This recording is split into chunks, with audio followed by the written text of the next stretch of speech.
ازاي اقنع القارئ بفكرة معينة في الرواية بتاعتي؟ عزيزي الكاتب، حط سبب جذوره قوية. خليني افهمك ازاي.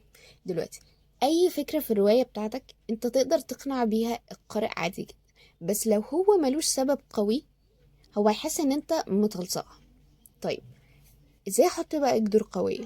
خلينا اديك مثال يوضح لك الموضوع. دلوقتي لو بطلة الرواية بتاعتنا مثلا جنية، بس هي جنية قوية جدا من اقوى الجنيات اللي موجودة في المملكة، ولكن هي اقسمت ان هي ما تستخدمش قواها مرة تانية ابدا. طيب، حاجة شبه كده اكيد اكيد وراها قصة كبيرة. ليه؟ لان هي دلوقتي انت بتقول ان هي من اقوى الجنيات في المملكة، صح؟ اكيد جنية قوية هتحب ان هي تستخدم قواها عشان تبقى مثلا مسيطرة او قوية او حتى عشان تدافع عن نفسها او غيرها. حاجة شبه كده لازم يكون وراها قصة كبيرة. طبيعي. طيب، ايه اصلا قوتها الفظيعة دي اللي هي بتقدر تتحكم بالعقول، تقدر تتحكم في اي حد تخليه يعمل اي حاجة هي عايزاها؟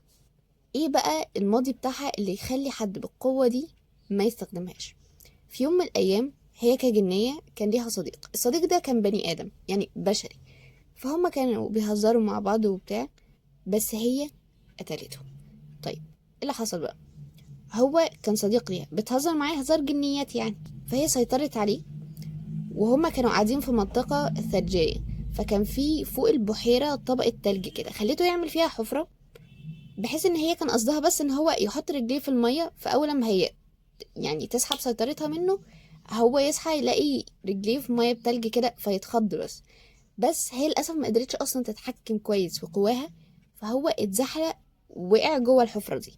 الطيار جرفه وبعد كده بعد اسبوع لقوه ميت.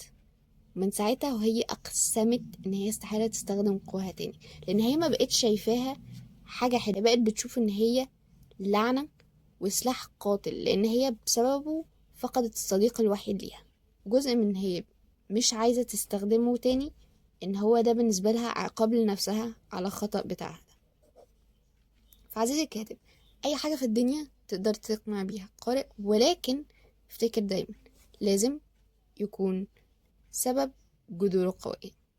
حابة افكرك على السريع ان رواية لهيب التنانين موجودة في دار نجمة القراء لو ليك في التنانين والفانتازيا.